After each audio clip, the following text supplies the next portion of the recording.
In the description of this video, there is a link to download a zip file. Once downloaded and extracted, the folder will contain two items: the 2D default blend and the folder containing the textures. Let's open the 2D default blend. Let's save this as TJ1. Go to File, Import, Image as Planes. Navigate to your textures and import all of the textures. Be sure to check Use Alpha.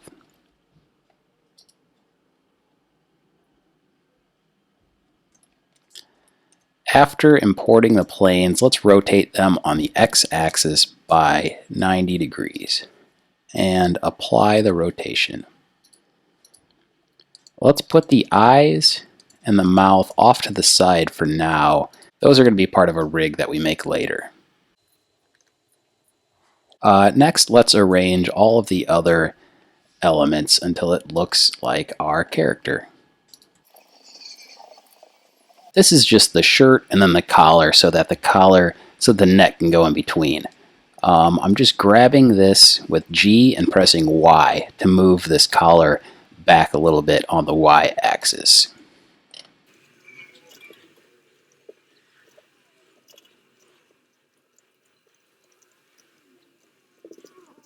Since we're in orthographic view on our camera and also in the 3D viewport, it's not really going to matter that the layers are so far away. Just make sure that the ones that should be behind are behind and the ones that should be in front are in front of the other ones.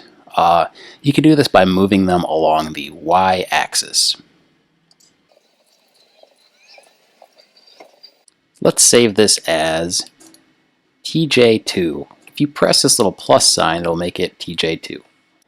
Next, I'm going to create a couple of objects to use as controllers for the head, the hat, and the nose, and the body and the neck.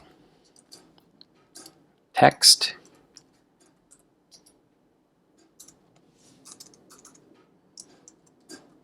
I'm going to use text objects. I don't really know how to get out of edit mode on text other than selecting a different object.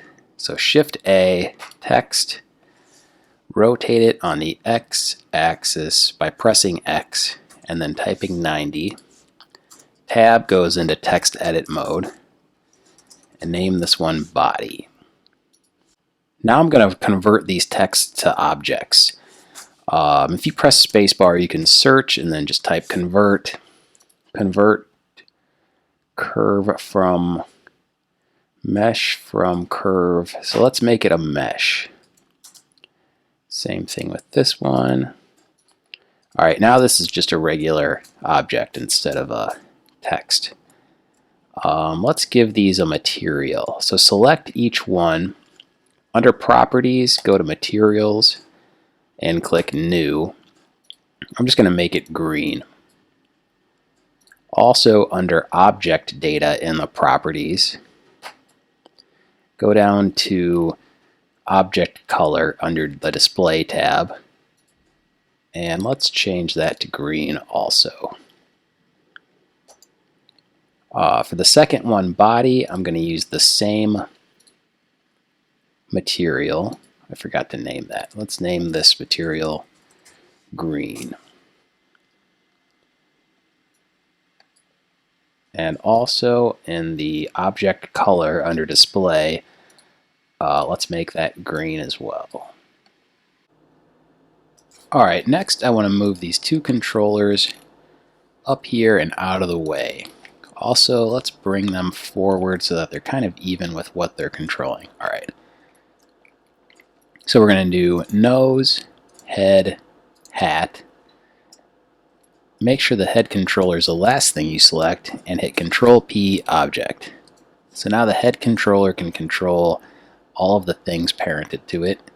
And for the body, we're going to do the body, the back collar, and the neck. So neck, collar, neck, body.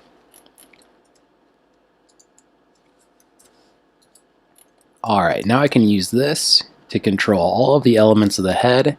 I can use this to move the body. Okay, I forgot to name these controllers. So over here in the outliner, I'm going to name this controller head. And this controller body. Also, these are curves. I want to make them into mesh. So convert to mesh. Convert to a mesh. Now I can apply their rotation. Okay, let's use these two controllers to get our character into the view of the camera. 0 will put us in camera view. I'm going to use these controllers.